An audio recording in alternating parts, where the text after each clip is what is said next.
Consistent messaging is your key to building and maintaining what we call a strong brand. Like, what's a strong brand for you? So, in this episode, we're gonna continue on with the one single direct message subject that I talked about and the challenges that we need to overcome. There's about 4 of them. Stick around with me because in this episode of Retail Fashion Business, we're gonna talk about the challenges that you need to overcome in having one single direct message. Why it's important. Let's go.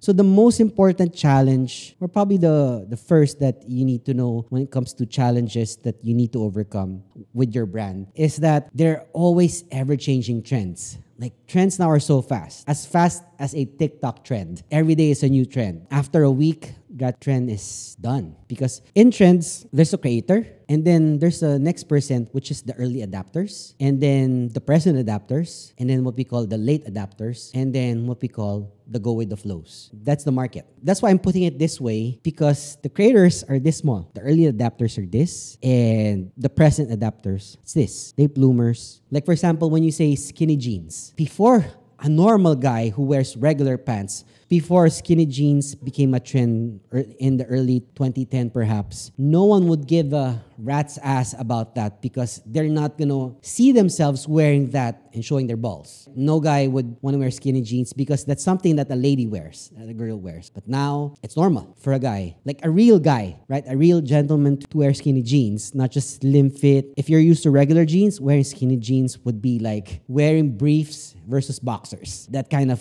difference. And it's a whole lot different if you're a guy. You know what I'm trying to say here. There are always ever-changing trends, and following trends means that you may be favored by the majority of the consumers over a certain period of time. However, when you simply chase trends, your brand will lose identity. When, for example, your brand, you're known for doing a lot of colors, and then just because the trend is just doing earth tone colors, all of a sudden you move from loud colors to like sand, tan, beige, those colors. Like, what the hell happened to your brand? Used to be a brand that's full of colors. You use purple, electric green, bright yellow, other neon colors, and then you change that all of a sudden. Then you lose your market. What you want to do instead is you want to, number one, stay consistent with what your beliefs are. That's why core values for a brand is very important. When you have a core value and what market you're trying to target, that niche that you're trying to target, you're consistent with your messaging across the board. And then from there, you want to add trend-focused details. Not the entire thing, just trend-focused details that will basically align with the values that your brand has. For example, if you're doing hats, doing flat brim hats, and then all of a sudden, the trend is dad hats, you don't have to go all the way into that. You can still stay true to what your brand is, but you can mix it up just a little. It's not going to be the highlight of your brand. If you're known for, again, like another example is, if you're known for backpacks, you're not going to do handbags all of a sudden just because that's a trend now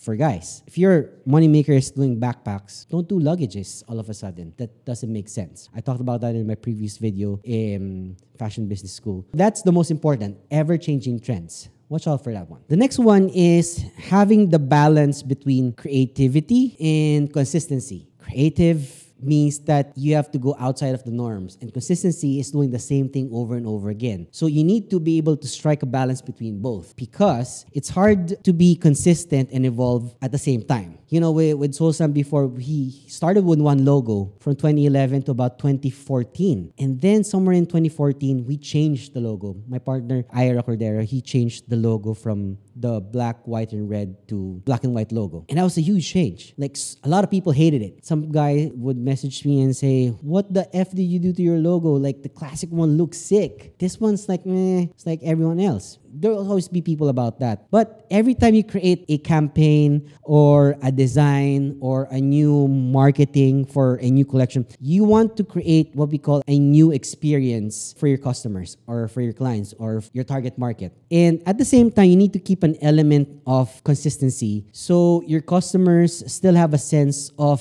familiarity. When you have your font change, it signals a change in direction, maybe for the future or something. So you have to be careful every time you change your fonts when it comes to your design, especially your main colors. I mentioned 3. Your main color should always be about 2 to 3 colors. It might take some effort to get the balance right. But hopefully, once you're familiar with what creativeness you have and being consistent, you'll finally find that balance between those two.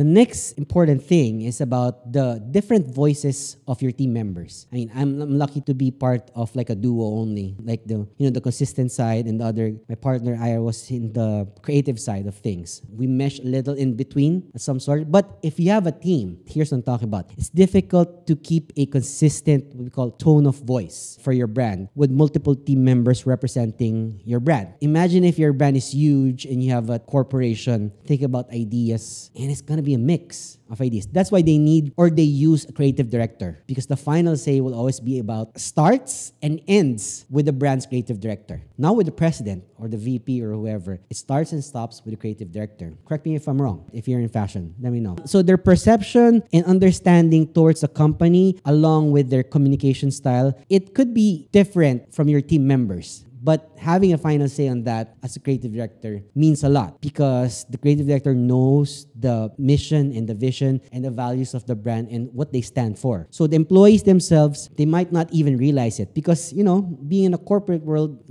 with a brand, it's a bunch of being in a corporate world is a bunch of revolving doors. People come in, people go out. They're in for a year, they're out. Some people last for 6 months, they're out. Don't let that change who you are as a brand with the varying voices in your team. That's why there's a need always to have the values intact for whatever brand that you're trying to build. And lastly, this is about the different routes of expansion. Once I mentioned earlier that there's going to be a lot of opportunities for your brand. Let's just say, for example, Nike. When they started with Nike with the brand, is that they started with running shoes. And then there was a need for basketball shoes. And there was a need for tech wear. And there was a need for classic wear, like lifestyle. And there's a need for swimwear or workout and for kids. And it starts with one, and then it expands in so many ways. Imagine if that brand focused on all of them at the same time without their core being established. Now that's a problem, because you lose your market again with that. And it's going to be a challenge for you just to follow all the markets that you want to create. Imagine if Vans, again, I'm going to give Vans as an example. Imagine if Vans created basketball shoes all of a sudden. Like, you're going to go, what the fuck?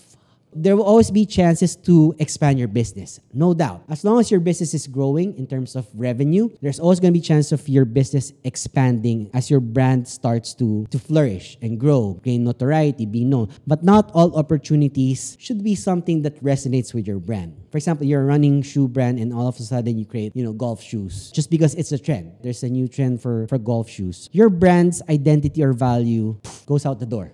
Just like that. Only choose the approach that will fit your brand to avoid confusing any of your customers. I've seen a lot of this error that brands that I work with, because they think that, for example, with shoes, they're doing this trend because it's the in thing right now.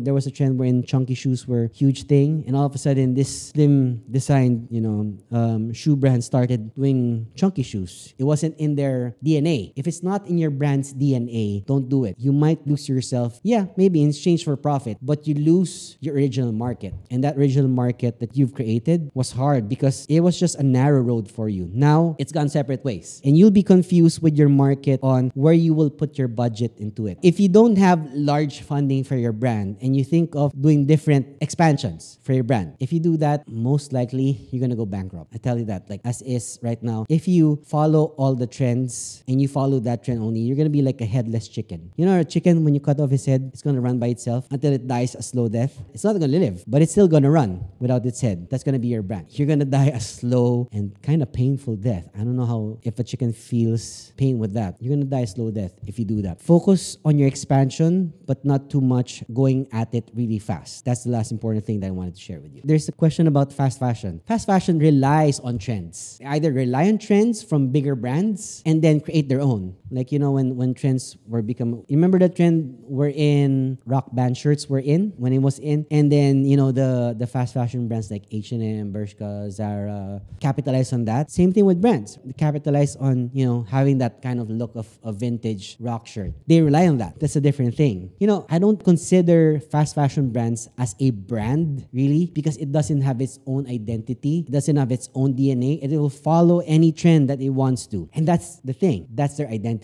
If you're a skate brand, you're not gonna follow all trends. Like a skater will not wear skinny jeans all of a sudden. If they follow all the trends, then you're not a skate brand anymore. Whatever makes you unique, that's what you should follow. And as a small brand, you want to capture a small market. You want to capture every market. You're not going to be able to capture every market. So you want to be like your own bubble, wherein, that bubble becomes bigger and bigger and bigger. But it's the same breath that you're in. You have your unique single direct message that you have. You have one single direct message that you're trying to portray. If you're trying to be environmental friendly as a brand, then stay that way. Stay that way. Focus on that. Because you always have a market for that. People are conscious about the ecosystem. There's always going to be a market for that. People who are into tech wear, there's always going to be a market for anything. I mean, whatever your market is, don't move from one to the next just because it's the in thing. Stay in your lane. Because if you stay in their lane, most likely people are going to follow you because that's the only path that you have. Because they'll follow someone that's not confused. People follow brands that are not confused. Would you follow someone who doesn't know where they're going? If I ask you where you're going, I don't know. Will I follow you? Of course not. It's the same thing with brands. People follow those who know where they're going to. And if you're not able to tell